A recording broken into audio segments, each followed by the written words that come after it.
एक मिनिट.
एकच इलेक्शन झालं नंतर हे साकरोडीला जोडलं गेलं परत 3 इलेक्शन.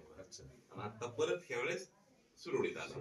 दादा सारखं ते त्याच्यामुळे इकडं फेरी मतदारसंघ धीरज ना म्हणजे तुम्हाला आता ती पण सांगतो की 30 वर्ष सत्ता आपण आता लहानपणापासून बघतो सत्ता कुणाची. 30 वर्षाच्या सत्तेत स्वाभिमान आणि विरोधात जीवन ठेवायचं काम त्यांनी केलं का? कुणी लढत नव्हतं त्यावेळेस आपण डायरेक्ट त्यांच्या विरोधात लढलो. का लढलो?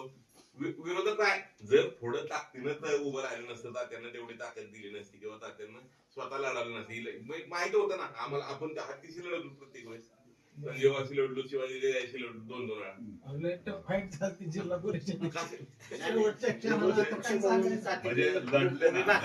आपण माघार घेतली स्वाभिमान टिकावलं ना सगळी त्या दारात जाऊन बांधलीच असती का ना. सगळ्या बंगल्याच्या भोवती हिरवळी बसणारीच माणसं झाली असते.